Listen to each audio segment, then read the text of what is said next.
I've spent real money on camera gear, and I'm going to be honest with you, it's not all what it's worth. Some of the gear I actually use on an everyday shoot, and some of it is still sitting in a box.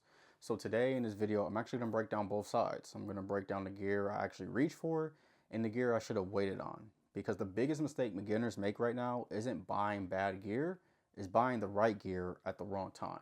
So let's start with the most expensive one that I actually bought, and that is the MacBook Pro M5, and this is the base model. And look, it's a capable machine, but my biggest complaint is simple. I should have waited. If you're editing 4K footage and you're doing color grading and you're running programs like DaVinci Resolve, you're running the internet, you're pretty much doing everything all at once, I feel as the Pro or the Max versions, they make a real difference. So if you're actually going for a Mac that does a lot of video editing and does a lot of programming, I feel as you need to save a little bit more of your money and just get the Pro version at the minimum. I feel as the base model, I feel like it's still great if you're just doing basic things, but it's gonna slow you down depending on what your workflow is. And I feel as of right now, based on how I am as a creator, I should have just gotten the Pro version. So we're actually going to talk about lenses. So when it comes to the lens, I'm actually going to mention this. This will be the Sirui. It's a 24mm T1.2. And don't get me wrong, it is a great lens. It's great for, cinematography work. But the thing is right now, I'm not shooting that type of content. So I'm just doing YouTube content as of right now when it comes to video, and I'm just doing talking heads and a little bit of B-roll and running gun.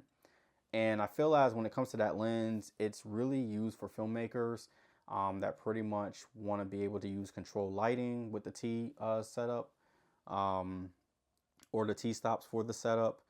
And right now, I'm just not in that mode to do, creative cinematic movies or shots or anything like that. So I feel as with this lens, I could have just waited. Not to say that it's a bad purchase, but I feel like I should have waited. So another lens that I'm actually going to speak on will be this lens right here. It is a kit lens from Canon. It is an 18-45. Now it's f4.5 to 6.3. So I grabbed this lens thinking that a zoom range will actually make it more versatile. But the thing is, the aperture is really slow. It's at 4.5 to 6.3, which means you're going to be fighting when it comes to low light situations. So I barely touch it now, and I'll just save the money, and I'll actually show you what lens I actually use instead later on. Next thing I guess we can talk on will be the SmallRig camera battery. I pretty much bought this when it comes to extended shoots, but as of right now, most of my sessions are short, and pretty much the battery that I have connected to the R7, it pretty much handles that. So not to say that this is bad or a bad purchase, but it's pretty much used for the wrong purpose. Normally an extended battery is only worth it if you're doing like long shoots, if you're doing outdoor filming, if you're running lights and you feel like you want to be able to have a wireless setup in that way, then, pretty much using this battery will work. But you pretty much want to understand what your workflow is before you just start buying accessories. So, this is one of those accessories that you should wait on depending on what your scenario is. Now, here's the second part of the video where I actually use the gear that I use every single time when I shoot. And the one that you're actually seeing me on right now is the Canon R7. So it's my main camera. It is crop sensor, it's not a full frame, so that's my only complaint really when it comes to this camera. But here's what I actually like about the camera, or here's what I love about the camera. So it does shoot 4K, and it does a 4K fine. So with the 4K fine, it's 7K sampled down to 4K. And I can use 24 or 30 frames, when it comes to using that type of footage. With this camera, it shoots 120 frames per second using 1080p. And also has a color profile of C-Log3. So if I want to color grade, I can use C-Log3 and actually get the fullest potential when it comes to color grading. Also, I'm able to use full frame RF lenses, and I can use it on a crop sensor body.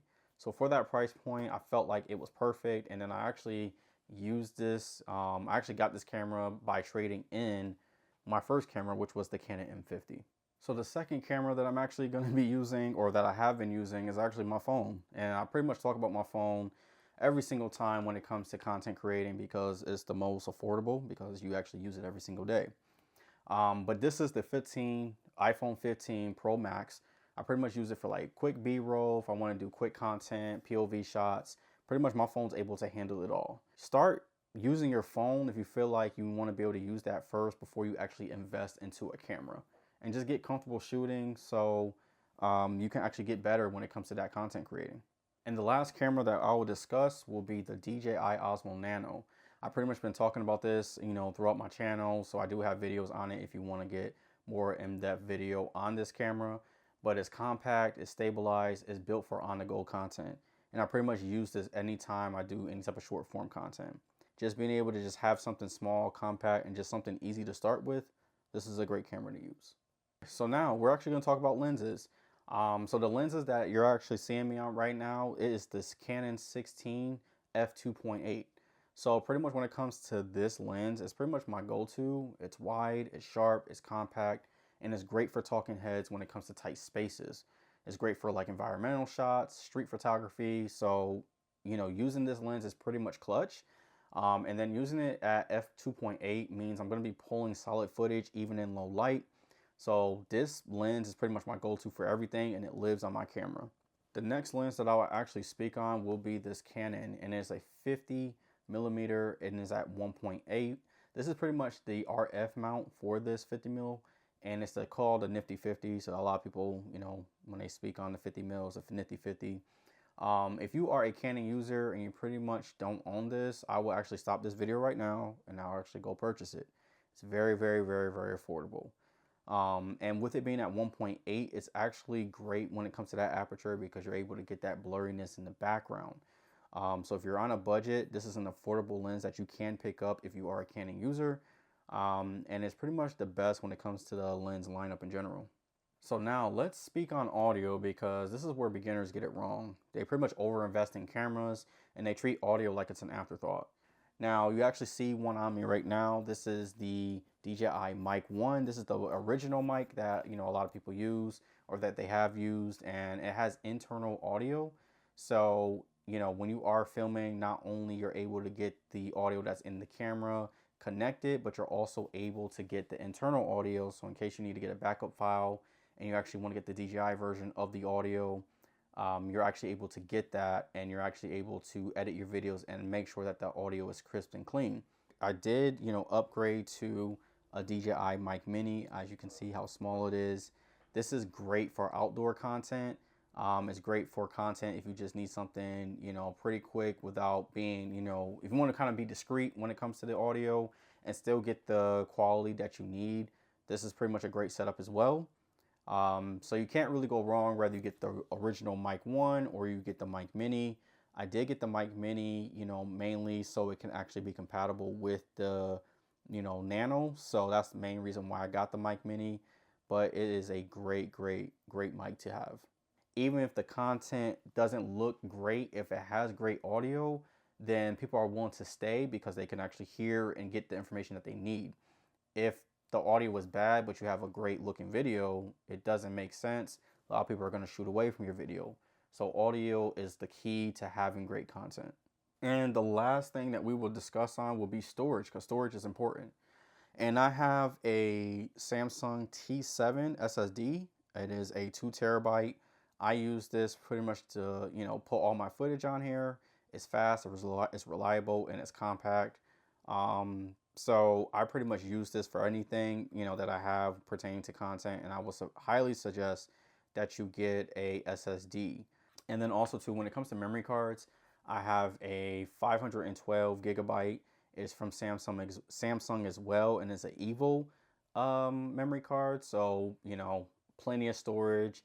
Whether I'm doing photo and video, I can pretty much put everything on that SD card, and it works wonders. So I have nothing to worry about pertaining to that. Overall, here's what it boils down to. It's going to boil down to your skill over the gear. You don't want to buy a cinema lens if you're not shooting cinema. Don't buy the ND filter if you're going to be shooting indoors.